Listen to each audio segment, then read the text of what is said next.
thank you, Alfred and Kathleen, and it's just been terrific, and it was great to hear from Dr. Brooks as well.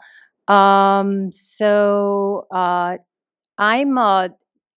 at Stanford, and I'm going to present some of our work on sex-related outcomes in erythropoietin-mediated angiogenesis in related to age-related macular degeneration. And I just want to highlight my Aniket Ramshekar was an MD PhD student in my laboratory when I was at University of Utah.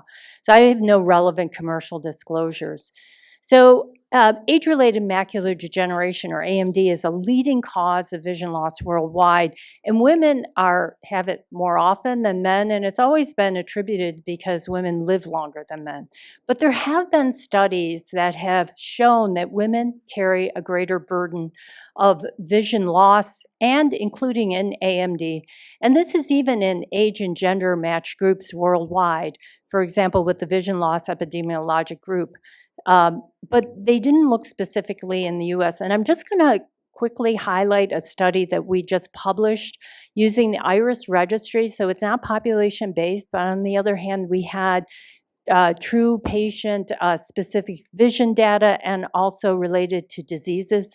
And we found that AMD, that women did have a greater prevalence of AMD. So just quickly, we used vision loss based on the WHO characteristics.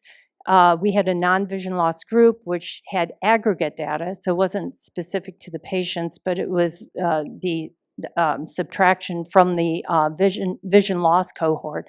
And then we did two things. We looked at 2018 to get away from any bias during COVID or complications of COVID, and we compared in the denominator the IRIS population or census data.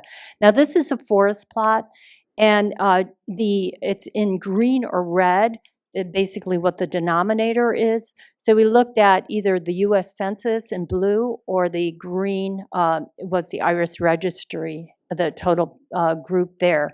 And so I just, when we had both, this situation, the middle line is equal risk. To the right is female, more increased prevalence, and to the left would male increased prevalence. And when we had both the red, or the green and the blue toward the right, we felt that that was a real finding. So mild vision loss was more common in women than men. And then here, both cataracts and AMD, there was a greater burden of vision loss. So that's the background. But the gender association in AMD, or sex related to AMD, the question arises, it could be a lot of different reasons. This was age matched, so we can't blame it on age necessarily, but women tend to go to the doctor in this population. They were more often there. But still, we had the question, could it be a biologic difference? And we have a laboratory that we study biologic differences related to AMD. And in one particular area of signaling that we've been interested in is erythropoietin. Now, erythropoietin, we know, is important for its hematopoietic effects as a hormone, but it's also neuroprotective and angiogenic, and it's widely used in adult anemia, such as from chronic kidney disease. Several studies suggest that erythropoietin increases the risk of neovascular AMD by potentially recruiting macrophages that then can release angiogenic or blood vessel growing, or inflammatory cytokines in the choroid. But we were also wondering if erythropoietin itself could signal and cause more angiogenesis. The signaling mechanisms of erythropoietin are very difficult to study because the antibodies to the receptor or its activation are unreliable in tissues. So we collaborated with Joe Perkal here at University of Utah and Vladimir Devoky, who was in this lab. He's from Czech Republic. And they had humanized transgenic mice that expressed a human erythropoietin receptor mutant that overactivates erythropoietin signaling. And we found they had greater laser-induced choroidal neovascularization, which is a model that we use for AMD, compared to littermate wild-type mice. And prior to laser, the transgenic mice also had more macrophages in their choroid. That could be the reason for susceptibility. So we wanted to get at the question, could the erythropoietin signaling affect angiogenesis directly through the endothelial cells or through the macrophages? And so that's the hypothesis that we tested. And just very briefly, we show retinal microvascular endothelial cells and choroidal endothelial cells. We found out later these are only from a male donor, just to look for that erythropoietin receptor. And then just briefly, we used CDH5 CRE ERT2, so that's an inducible endothelial knockout. So these are not the transgenic overexpressing. So we knocked out the erythropoietin receptor either in endothelial cells, or we used a CX3 CR1 promoter to get at macrophages.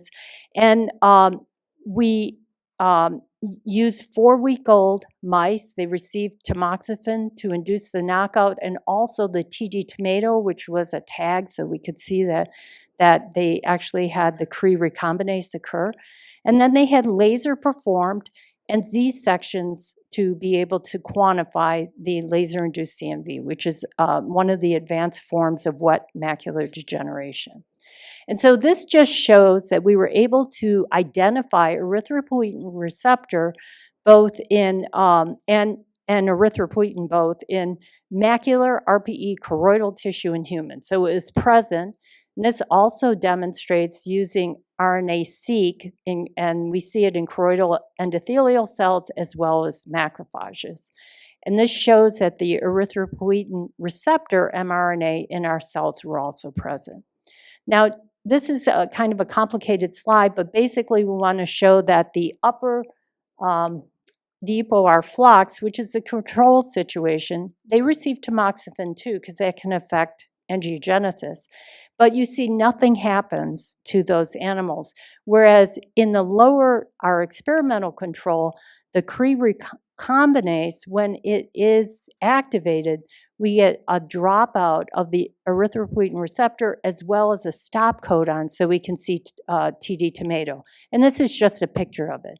So on the left is the control situation after tamoxifen, and the right you can see the endothelial cells, because this is the endothelial specific. This is the model for the macrophages, which was very similar, except we use a specific promoter for macrophages. And these are our data.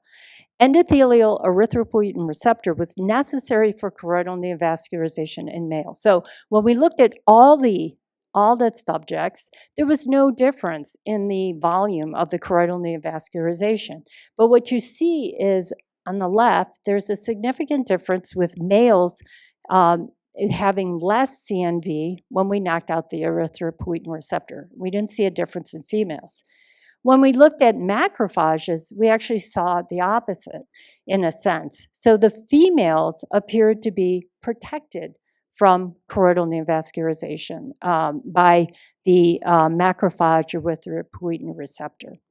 So here is a situation where we found that using sex as a biologic variable actually found that males were more susceptible to having more neovascular AMD, or the model for that, when they were given erythropoietin, and females might not be.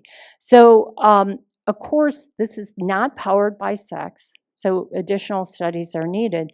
But, this could have impact, because when we use erythropoietin for chronic anemia or kidney disease, we may want to consider that which sex that we're using it in the future. So our data support the panel, basically discussion. And I just want to acknowledge our NIH grants and also the funding that we had during the time that we did the study. These are the people in my lab who were involved in it. And then I just want to briefly talk about women's eye health.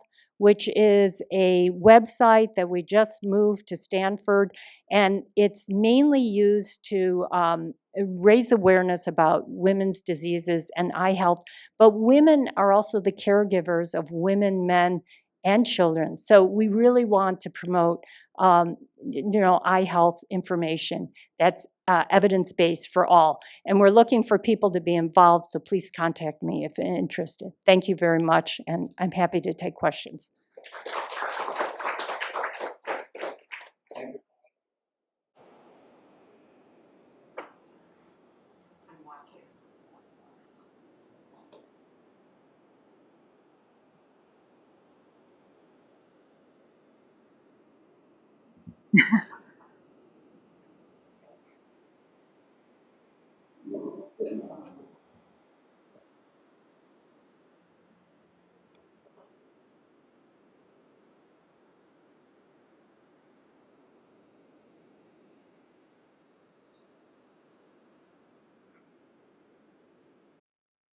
Oh, yes. So I didn't really talk about AMD very much. So age-related macular degeneration can affect, 50% of the population over the age of 80. So, and it increases. Age is the biggest risk.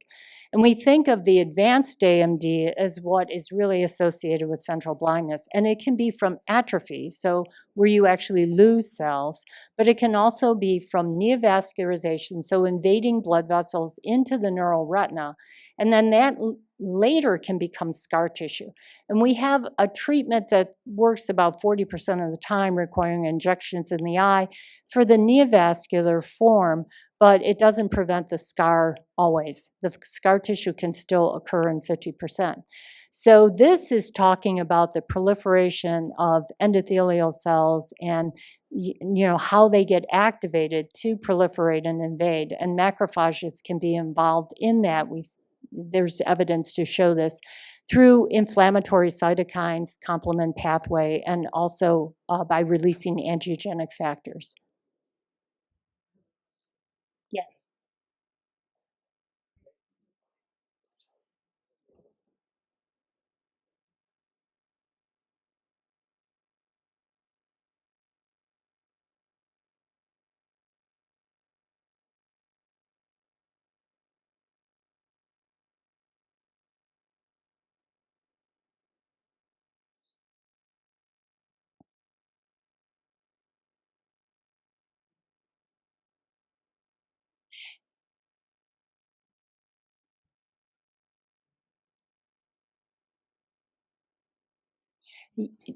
We have, that's a great question, and we have not done that. We do mainly angiogenesis type of work, so this was sort of a novel way that we were looking at, because when we did the transgenic mice with the humanized overexpressing EPOR receptor, the macrophages were so common in the choroid in those mice, and we didn't know whether or not, what the reason was. But that would be, I'd love to talk with you about that, because I don't even know how to do those experiments. Thank you.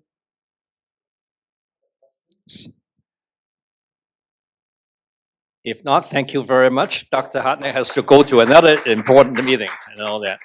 The next speaker is Colin Farmer.